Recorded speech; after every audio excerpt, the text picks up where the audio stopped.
Assalamualaikum warahmatullahi wabarakatuh. Selamat pagi, salam sejahtera, dan salam sehat bagi kita semuanya.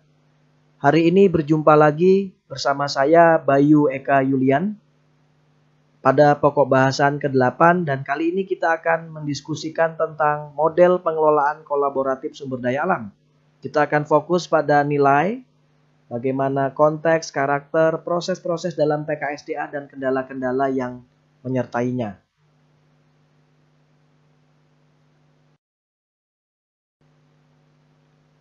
Sebelum lebih jauh membahas tentang proses dan model serta metode-metode, instrumen, alat yang digunakan dalam PKSDA, menjadi penting bagi mahasiswa untuk memahami lebih dalam apa itu konteksnya, karakter, nilai-nilai, prinsip, dan pendekatan yang digunakan dalam pengelolaan kolaboratif sumber daya alam.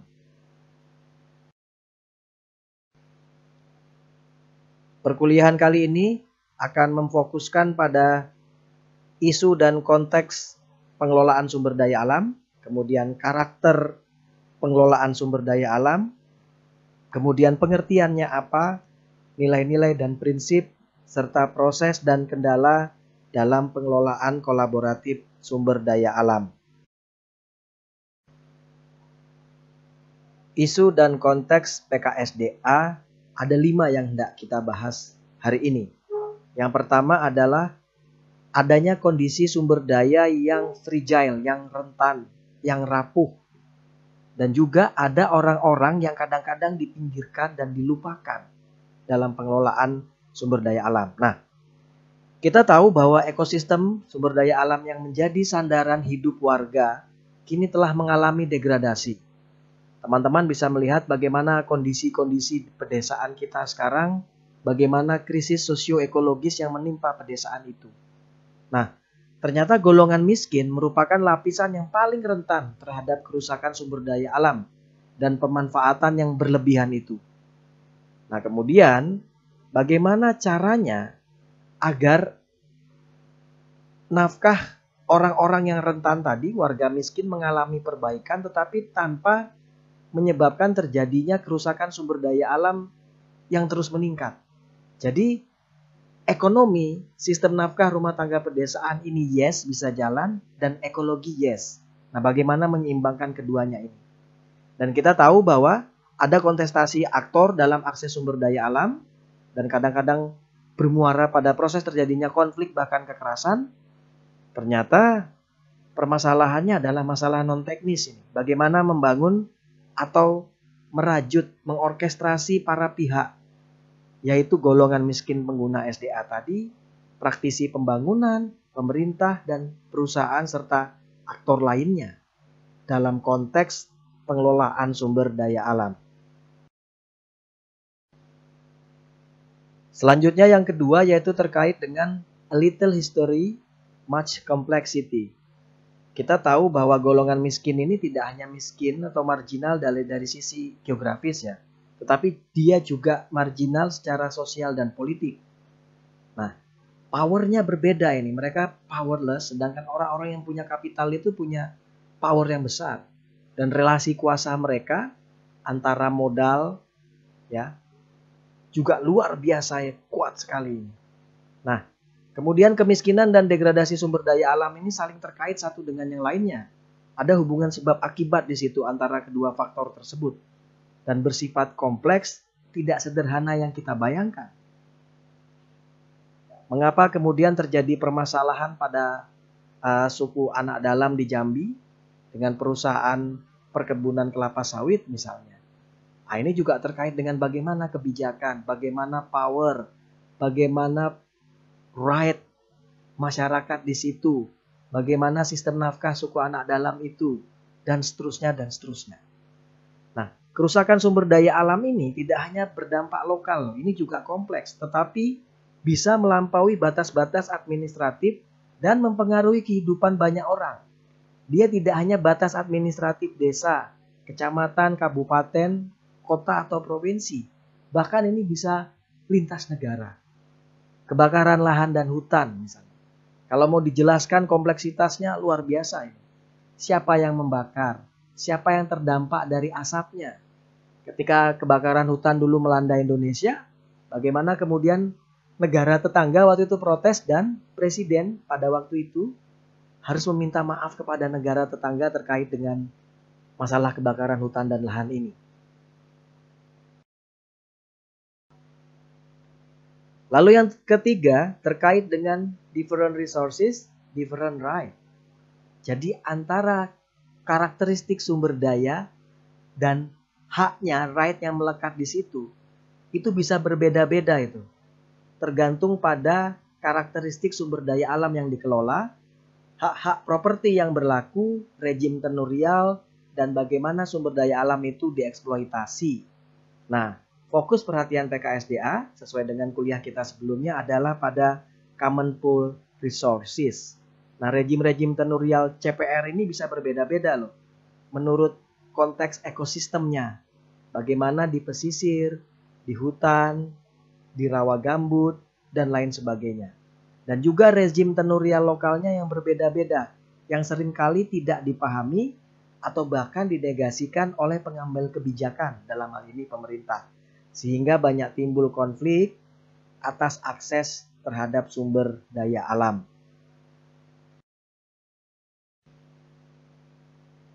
Kemudian yang keempat, empowering local resources users through dialog. Artinya bagaimana kemudian memberdayakan pengguna-pengguna lokal tadi masyarakat melalui jalan dialog. Karena seringkali ada pepatah Jawa bilang kadang-kadang sakjane itu berbeda karo nyotone. Kadang-kadang apa yang seharusnya terjadi itu berbeda dengan yang kenyataan di lapangannya. Nah, berbagai peraturan, ya birokratik, kadang-kadang ini tidak realistis. Ini tidak bisa mendarat dengan baik di lapangan. Nah, kadang juga banyak masyarakat di tingkat lokal itu dia tidak bisa memenuhi peraturan persyaratan terhadap bagaimana memanfaatkan sumber daya alam seperti yang telah dibuat aturannya oleh pemerintah. Nah, jalannya adalah melalui dialog, saling menghargai satu dengan yang lainnya, dan akhirnya bisa membangun kolaborasi. Jadi kata kunci yang perlu kita catat di sini adalah bagaimana membangun dialog. Yang kelima adalah social equity and the environment, kesetaraan sosial dan lingkungannya. Tadi kan kita tahu bahwa masing-masing aktor tadi powernya berbeda-beda, kapitalnya berbeda-beda, teknologi yang dia kuasai berbeda-beda. Akhirnya apa? Si besar bisa mengambil banyak dan si kecil ini seringkali termarginalisasi, tereksklusi. Terutama ini adalah warga masyarakat lokal tadi. Nah, harusnya yang besar ini, korporasi atau perusahaan, kapital-kapital besar ini perlu mempertimbangkan kondisi ekologis dan kesetaraan sosial dan lingkungan agar berkelanjutan. Ya. Nah, kemudian kelembagaan-kelembagaan lokal dalam pemanfaatan sumber daya alam tadi yang sudah lama berkembang dengan gayanya, ya, dengan kelembagaan lokalnya, seringkali tidak adaptif terhadap perkembangan demografi dan tekanan pasar. Bagaimana cepatnya perkembangan demografi dan juga akibat tekanan pasar ekonomi politik global ini luar biasa masuk ke desa. Masyarakat kaget ya, tiba-tiba ladangnya itu berubah menjadi tanaman monokultur. Tiba-tiba rawa itu bisa kering misalnya. Padahal rawa itu tempat mereka mencari ikan gabus.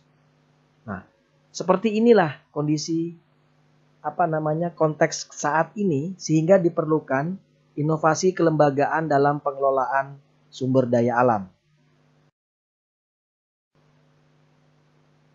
Setelah memahami 5 isu dan konteks dari PKSDA tadi ya, bagaimana marginalisasi, bagaimana kompleksitas, bagaimana sejarah juga penting kita lihat, bagaimana kontestasi antar aktor satu dengan yang lainnya. Nah, selanjutnya ini adalah karakter pengelolaan kolaboratif sumber daya alam. Nah, PKSDA ini menggunakan pendekatan yang pluralistik dalam mengelola sumber daya alam. Mengapa pluralistik tadi? Karena aktornya banyak. Kepentingan antara aktor tadi berbeda-beda. Ya. Value-nya, nilai-nilai yang mereka anut berbeda-beda. Power-nya berbeda-beda dan seterusnya. Di mana para pihak tadi yang akan bermitra ini dengan berbagai peran yang akan mereka mainkan untuk memanfaatkan sumber daya alam dengan prinsip berkelanjutan, konservasi, distribusi manfaat yang setara. Ingat ya, ini adalah setara. Nah, PKSDA merupakan suatu proses yang membutuhkan kondisi tertentu, prasyarat tertentu agar bisa berjalan dengan baik dan berkembang. Misalnya, akses terhadap informasi tentang isu dan opsi-opsi yang relevan. Kebebasan dan kapasitas pengorganisasian, tidak boleh ada pengekangan, tidak boleh ada pemaksaan di sini. Kebebasan menyatakan pendapat. Jadi masing-masing pihak tadi dapat menyampaikan pandangannya, dapat menyampaikan idenya agar kepentingannya diadres di dalam pengelolaan kolaboratif sumber daya alam ini. Nah, kemudian PKSDA ini butuh kondisi lingkungan yang non-diskriminatif, yang egaliter, yang saling menghargai satu dengan yang lainnya, serta kemauan para pihak untuk bernegosiasi. Ingat tadi, isu dan konteksnya adalah adanya dialog antar aktor tadi. Nah, karakter lainnya, PKSDA ini merupakan suatu proses yang kompleks. Kadang-kadang orang bilang ini sering makan waktu karena kelamaan ini berdiskusinya ini. Dialognya terlalu lama. Dan juga prosesnya terkadang membingungkan. Bolak-balik ya, jadi tidak bisa dibayangkan proses PKSDA ini linier. Langkah 1 selesai, langkah 2, langkah 3 finish. Tidak. Langkah 1 selesai, mau maju ke langkah 2, tiba-tiba bagian dari langkah 1 tadi perlu kita ulang kembali dan seterusnya. Dia sering berubah, sering tidak terduga, dan iteratif berulang. Nah, PKSDA ini juga tidak dapat kita tutup ya seperti ruang kosong begitu. Ini juga terkait dengan proses politik dan budaya untuk mencari keadilan sosial dan iklim demokrasi di lingkungan PKSDA. Sehingga keberhasilan PKSDA ini merupakan ekspresi dari masyarakat yang sudah dewasa tadi, yang demokratis, yang egalitarian, di mana terbukanya aneka pilihan dalam mengelola sumber daya alam yang kompatibel dengan pengetahuan lokal juga, dengan pengetahuan ilmiah juga, serta mampu menyeimbangkan antara pembangunan dan konservasi di tingkat lokal atau tempatan. Ya, jadi semuanya seimbang. Ekonomi yes, ekologi yes, local knowledge diaddress, scientific knowledge juga diaddress, ya, dan ada balancing antara pembangunan dan konservasi tadi. Jadi tidak merusak. Masyarakat bisa hidup, ekonomi bisa berjalan, tetapi lingkungan tidak rusak. Kira-kira begitu.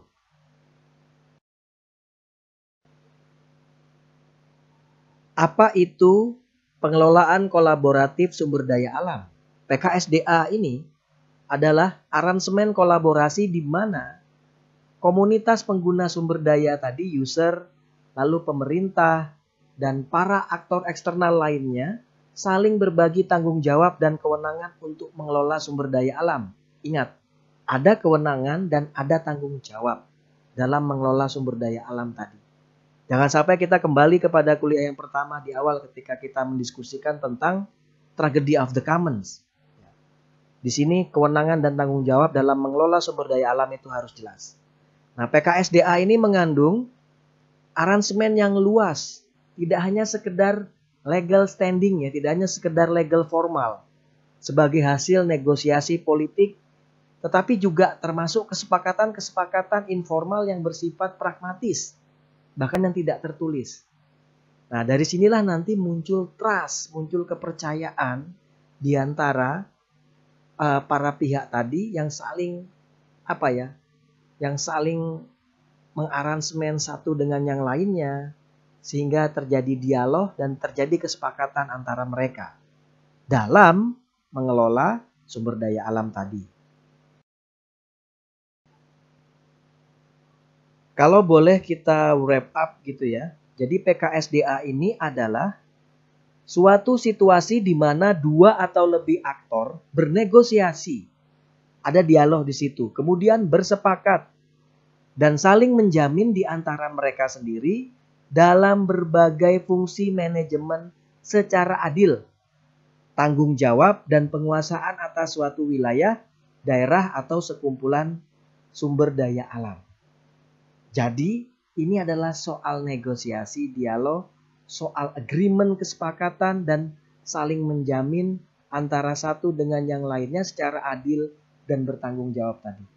Sesuai dengan kewenangan dan tanggung jawabnya. Nah, pengertian yang lainnya yang kalau teman-teman jumpai di beberapa tulisan, misalnya ada Co-Management of Natural Resources, ya, pengelolaan kolaboratif sumber daya alam, sama ini dengan PKSDA. Atau Joint Management of Natural Resources, sama juga artinya. Atau Participatory Management of Natural Resources. Ini memiliki pengertian yang serupa dengan PKSDA. Baik, teman-teman, kita lanjutkan. Apa urgensi dari PKSDA? Pertama, masyarakat sebagai aktor utama dalam pengelolaan sumber daya alam tadi. Karena mereka yang tinggal paling dekat dengan sumber daya alam itu. Ya, mereka yang punya relasi sosio-ekologis dengan lingkungan sekitarnya. Dan ini tentang dimensi keseimbangan ekonomi, sosial, dan ekologi. Ada jaminan mata pencarian, pengakuan dan perlindungan akses terhadap sumber daya alam, serta berorientasi pada keberlanjutan tadi. Ekonomi yes, sosial oke, dan ekologi atau lingkungan lestari. Nah, ini yang dikatakan sebagai keberlanjutan itu. Selanjutnya nilai dan prinsip PKSDA. PKSDA ini mendorong kemitraan. Sehingga dalam menjalankan proses ini ada nilai dan prinsip yang dipegang berupa mengakui adanya perbedaan nilai, kepentingan dan kepedulian dalam mengelola suatu wilayah atau sumber daya alam, baik yang terdapat di dalam maupun di luar komunitas. Jadi karena banyaknya aktor tadi terkait dengan para pihak, aktor-aktor itu kan punya nilai, kepentingan, dan kepedulian yang berbeda-beda. Nah, kemudian terbuka terhadap berbagai rejim penguasaan SDA yang ada di masyarakat yang berbeda dengan yang formal diakui oleh negara. Ya, kadang-kadang bagaimana customary right itu, bagaimana kemudian masyarakat adat punya kelembagaan dalam pengelolaan sumber daya alam yang kadang-kadang berbeda dengan dalam tanda kutip ini hukum formal. Nah, kemudian berupaya mengakui transparansi dan meningkatkan kesetaraan dalam pengelolaan sumber daya alam. Dan kemudian warga masyarakat diberi ruang untuk berperan dan bertanggung jawab lebih luas. Jadi ada istilah itu bertindak bersama, berperan setara. Sesuai dengan kewenangan dan tanggung jawabnya tadi masing-masing. Kemudian nilai dan prinsip PKSDA yang selanjutnya. Nah, PKSDA ini merupakan manajemen terbuka. Jadi para pihak tadi karena kepentingannya berbeda-beda, powernya berbeda-beda, boleh jadi juga modalnya berbeda-beda, sehingga antar satu pihak dengan pihak lain tadi dapat mengambil manfaat yang kapasitasnya komplementer gitu, saling melengkapi satu dengan yang lainnya dan memiliki keunggulan komparatif yang berbeda-beda. Tadi kita sudah bicara tanggung jawab, kita sudah bicara wewenang misalnya. Perusahaan wewenang melakukan apa? Masyarakat apa? Pemerintah apa? Jadi tugas dan wewenang ini dibagi dalam kolaborasi itu. Mempertautkan penguasaan dengan tanggung jawab dalam konteks pengelolaan SDA, jelas. Menempatkan proses lebih penting ketimbang hasil yang bersifat jangka pendek.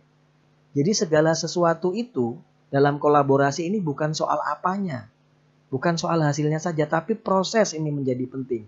Bagaimananya di sini menjadi penting. Sebab hasil itu tidak pernah mengkhianati proses, kan kata orang-orang seperti itu. Nah, kemudian menerapkan prinsip kerja sambil belajar, learning by doing. dengan terus melakukan perbaikan dan revisi terhadap pengelolaan sumber daya alam tadi. Ingat, PKSDA tadi sifatnya bisa berubah-ubah. Dia adaptif, harus menyesuaikan diri dengan perubahan yang terjadi di dalam proses membangun kolaborasi itu.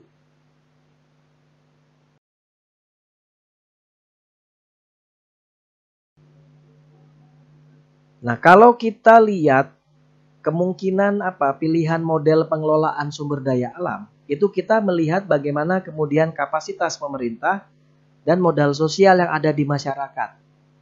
Nah, ketika kapasitas pemerintah kuat, sedangkan modal sosial masyarakat tadi lemah, ya, maka pengelolaan sumber daya alam itu oleh negara, oleh pemerintah. Nah, kemudian apabila masyarakatnya yang kuat, kemudian kapasitas pemerintah lemah, maka pengelolaannya akan dilakukan oleh masyarakat. Nah, apabila kapasitas pemerintah lemah, modal sosial juga lemah, maka swastalah yang akan mengelola. Nah, di sini ketika kapasitas pemerintah kuat dan modal sosial masyarakat kuat, disitulah pengelolaan kolaboratif bisa dijalankan. Atau dengan kata lain, co-management bisa dilakukan. Karena masyarakat juga punya kapasitas.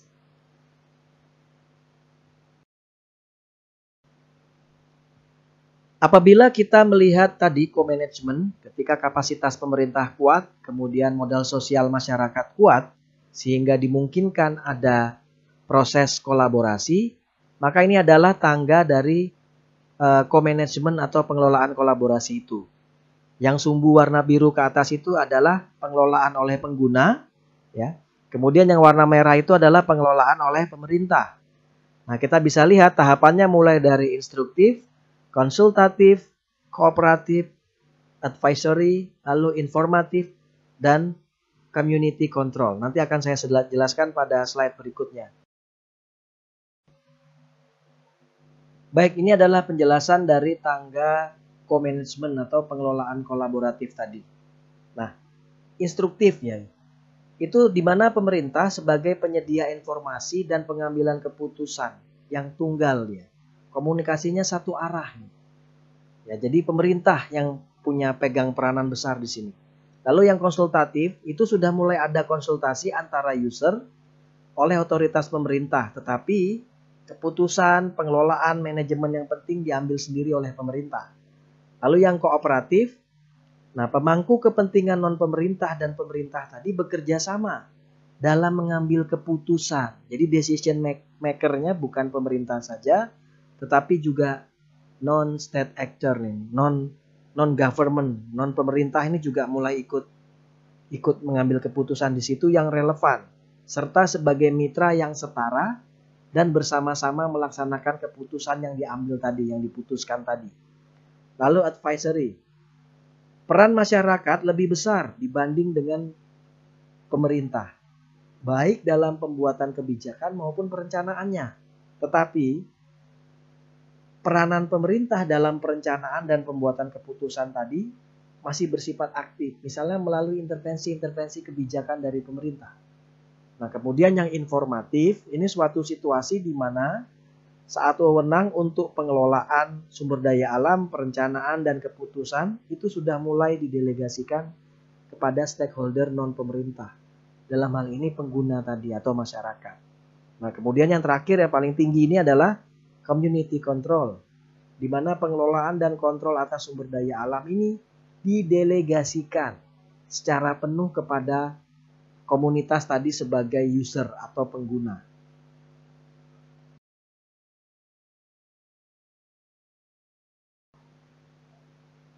Selanjutnya kita akan membahas tentang proses membangun kolaborasi. Ada 3 tahapan yang ingin saya sampaikan di sini.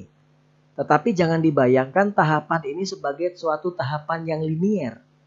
Dia sifatnya bisa cyclical dan bolak-balik antara tahap 1, 2, 3. Jadi jangan dibayangkan sebagai suatu proses yang linier dan goal seolah-olah itu ketika kita sudah selesai 1, 2, 3 dan finish. Tidak begitu. Nah, proses membangun kolaborasi tahap pertama yaitu menetapkan isu dan masalah.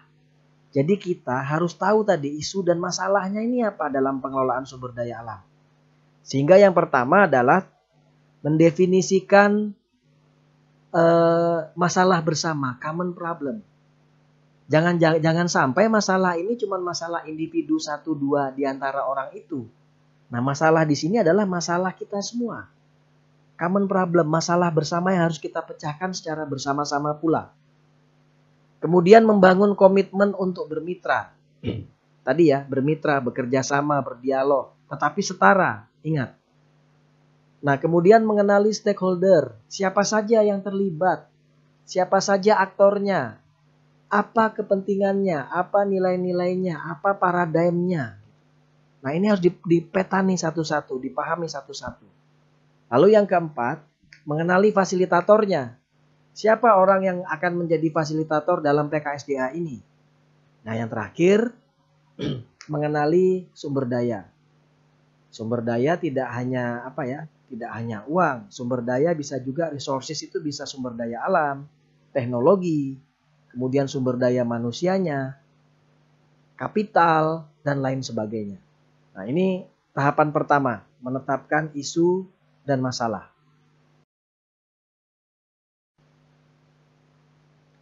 Nah, kemudian tadi setelah kita menetapkan isu dan masalah, yang langkah kedua adalah menetapkan arah kolaborasi. Ya. Mau kemana arah kita ini? Mau ke kanan, ke kiri, lurus, putar balik, atau seperti apa? Nah, sehingga hal yang menjadi penting di dalam menentukan arah kolaborasi tadi, setelah kita memahami apa masalah bersama, stakeholdernya siapa, dan seterusnya, kita menetapkan the rule of the game, aturan mainnya bagaimana. Siapa berbuat apa, tadi setelah kita paham stakeholdernya. Siapa punya modal apa, tanggung jawab dan kewenangannya seperti apa. Lalu yang kedua terkait tata waktu, menyusun agenda. Apa yang harus pertama kita lakukan? Endingnya nanti seperti apa? Kemudian pengorganisasian subkelompok. Kemudian yang keempat, penyelidikan informasi bersama. Yang kelima, mengeksplorasi pilihan-pilihan. Jadi kalau ada pilihan-pilihan alternatif itu perlu kita bahas bersama. Plan A, plan B, plan C, mana yang akan kita pilih? Nah, kemudian kita sepakati. Karena tadi ya, dialog itu harus ditutup dengan kesepakatan, agreement antara orang-orang yang berdialog tadi. Sehingga bisa kita jalankan, bisa kita lanjutkan.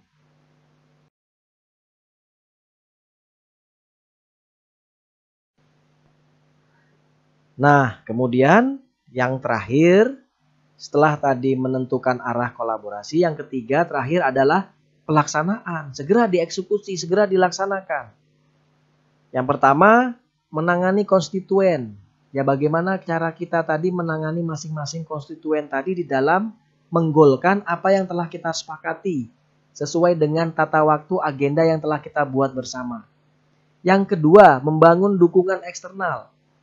Ya, barangkali ada pihak-pihak di luar kita yang perlu kita dekati, ya, yang perlu kita ajak kerjasama untuk membantu pelaksanaan pengelolaan kolaboratif ini. Yang terakhir, ketiga adalah monitoring. Kita monitor, kita evaluasi apakah ya, yang telah kita lakukan ini telah menjawab permasalahan yang ada, telah sesuai dengan kesepakatan kita, telah sesuai dengan agenda kita, telah sesuai dengan arah kolaborasi kita atau belum. Nah, jadi tahap ketiga ini monitoring menjadi penting bagi kita untuk melihat sejauh mana PKSDA yang kita lakukan ini sudah menjawab permasalahan bersama tadi. Problem.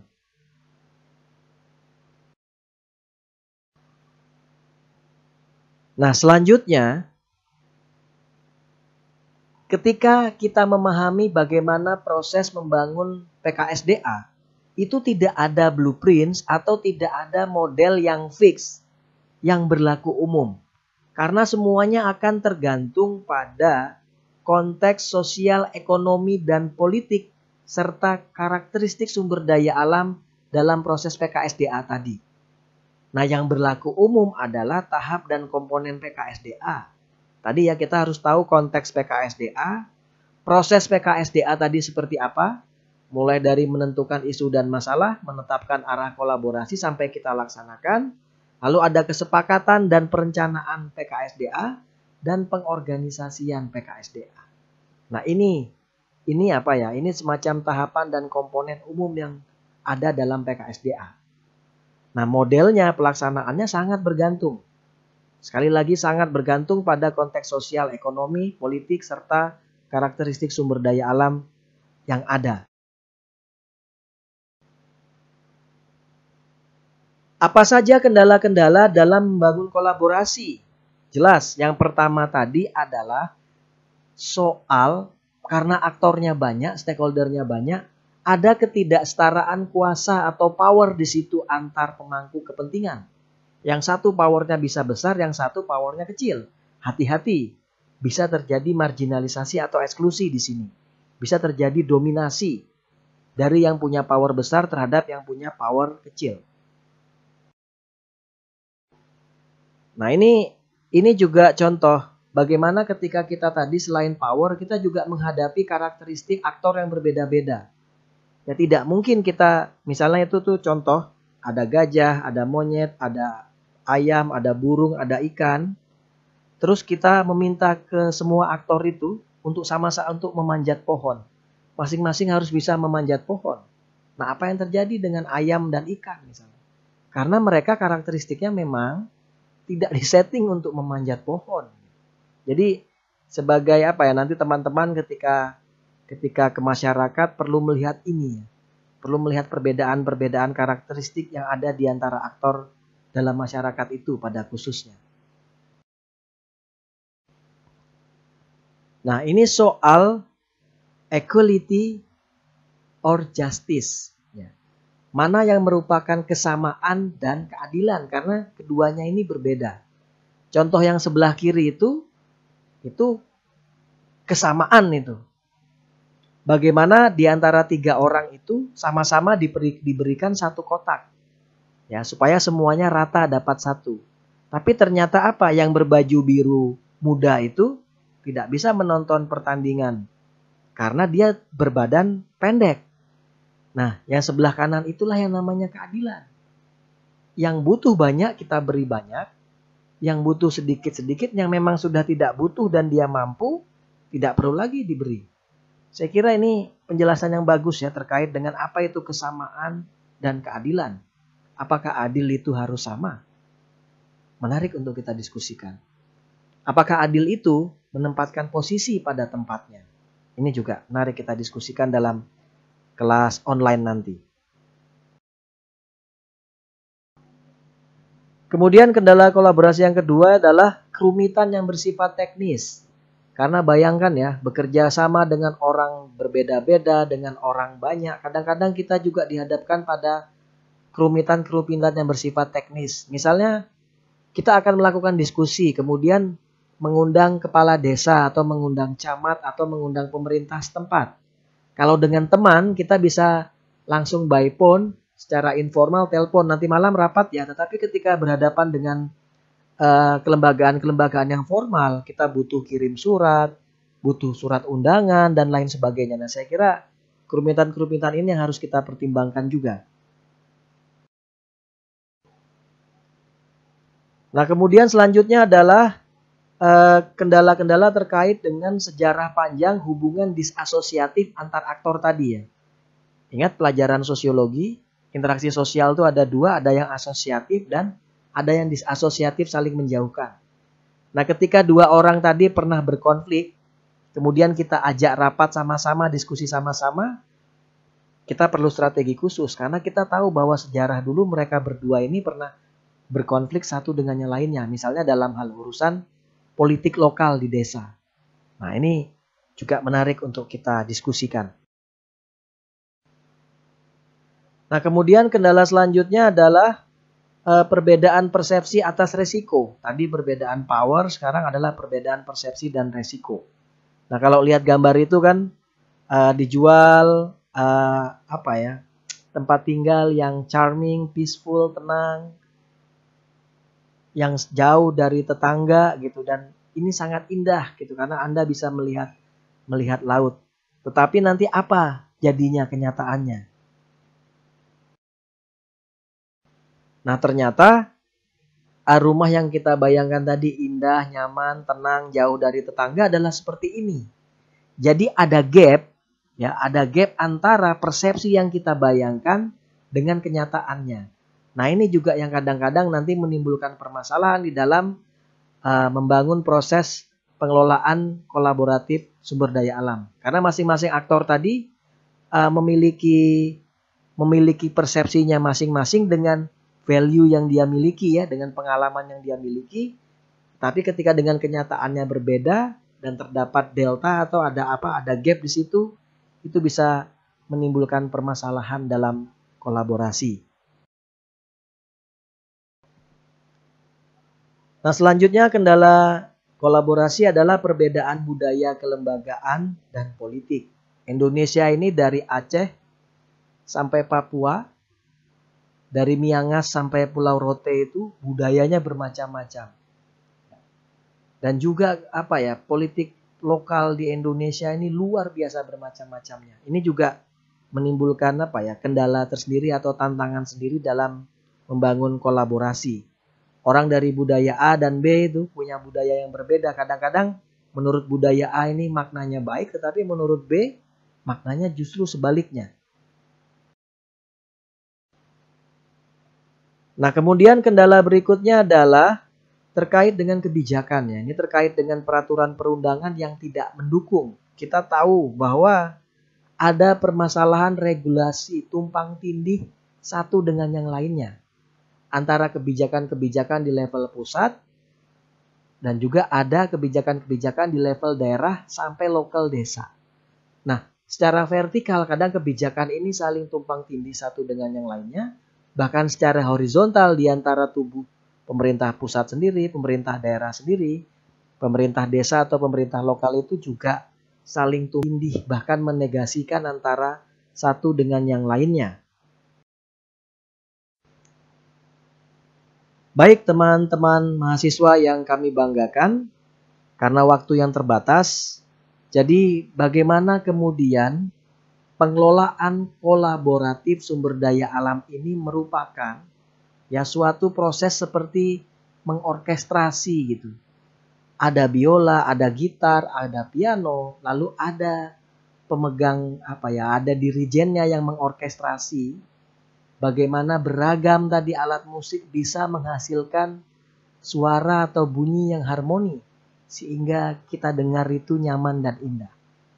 Nah, tantangannya tadi bagaimana kemudian kita membagi tugas, kewenangan, tanggung jawab, ada proses komplementer satu dengan yang lainnya ya. Biola melengkapi gitar, gitar melengkapi piano, dan saling melengkapi satu dengan yang lainnya sehingga orkestrasi mengelola sumber daya alam secara bersama-sama untuk menjawab masalah bersama dan menuju pada tujuan atau solusi bersama bisa tercapai dengan baik, ramah sosial, kemudian ramah ekonomi, dan ramah ekologis. Saya kira demikian perkuliahan pada hari ini. Saya mengucapkan terima kasih yang sebesar-besarnya kepada teman-teman mahasiswa yang telah mendengarkan. Dan mari kita sambung dengan diskusi di ruang virtual yang telah kita sepakati bersama. Saya mohon maaf kalau ada salah-salah kata. Dan saya mohon maaf kalau ada contoh-contoh yang yang terlalu vulgar menyinggung satu dengan yang lainnya. Mari kita sambung dengan diskusi. Assalamualaikum warahmatullahi wabarakatuh. Selamat pagi, salam sejahtera dan salam sehat bagi kita semua.